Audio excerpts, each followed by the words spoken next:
So in the current implementation, when the user logs in, we generate a JSON Web Token and return it in the body of the response. Now let's take this application to the next level. Let's imagine when the user registers, we want to assume they're logged in, so they don't have to log in separately. Of course, this requirement does not apply to every application. Sometimes you want to enforce the user to verify their email address. So after they sign up, you send them an email, then they click a link. So the process is different. But in this course, let's imagine that Vidly is an application that runs locally in a video store. So people who use this application are people who work in this video store. We don't need to verify their email address. So the first day that they join the store, they need to create an account and boom, they're logged in.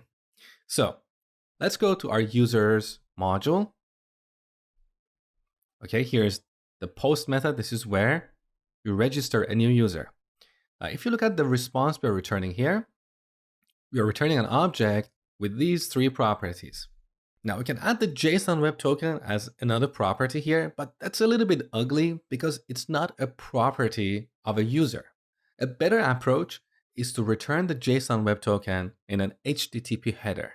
So just like we have headers in our request, we also have headers in our response object.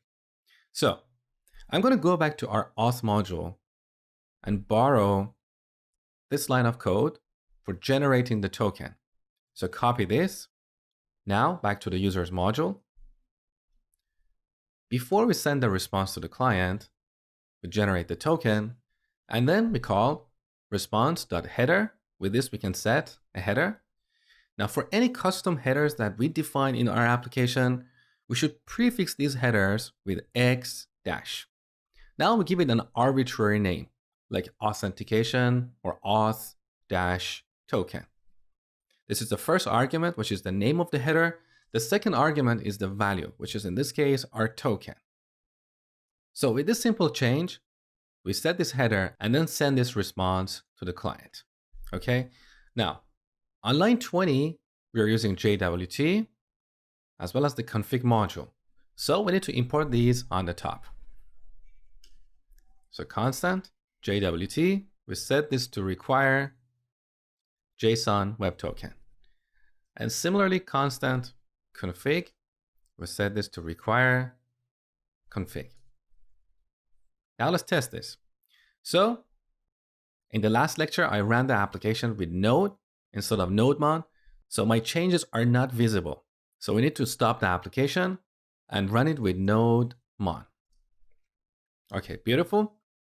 Now back in Postman, here on this tab for registering a user, earlier we saved this as a template so we can repeat this easily.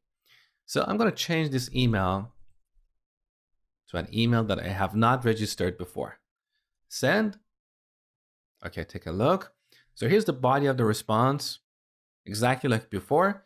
Now in the headers tab, look, we have this new header, X-auth token. And this is set to our JSON Web Token. So in our client app, when we register a user, we can read this header, we can store this JSON Web Token on the client, and next time we're going to make an API call, we'll send this to the server.